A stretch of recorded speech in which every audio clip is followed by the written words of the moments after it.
నాగర్ కర్నూలు జిల్లా అచ్చంపేట పట్టణం నుంచి బీఆర్ఎస్ పార్టీ జిల్లా అధ్యక్షుడు మాజీ ఎమ్మెల్యే గువ్వల బాలరాజు ఆధ్వర్యంలో పార్టీ శ్రేణులు వరంగల్ పార్టీ రజతోత్సవ సభకు బయలుదేరారు.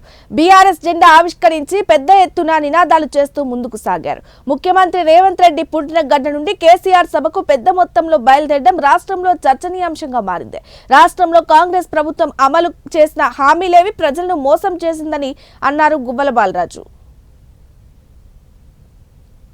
పురస్కరించుకొని నేడు రాష్ట్ర నలుమూలల నుండి తరలి వస్తున్నటువంటి టీఆర్ఎస్ పార్టీ శ్రేణులకు, నాయకులకు, కార్యకర్తలకు, అభిమానులకు, మేధావులకు, విద్యార్థినులకు, ఉపాధ్యాయ ఉద్యోగులకు, తెలంగాణ రాష్ట్ర రైతాంగానికి అందరికీ కూడా నేను శుభాకాంక్షలు తెలియజేస్తూ ఈరోజు రాష్ట్ర ముఖ్యమంత్రి రేవంత్ రెడ్డి గారి సొంత మండలం పంగూరు మండల కేంద్రంలో మొన్న చూస్తే కొంతమంది బీఆర్ఎస్ పార్టీలో చేరడం జరిగింది. ఈరోజు ఉత్సాహంగా జెండా ఆవిష్కరించుకొని ఈరోజు ఎలకతుర్తి మండలానికి బయలుదేరుతున్న సభా ప్రాంగణానికి ఇక్కడి నుంచి బయలుదేరుతున్నటువంటి పరిస్థితి.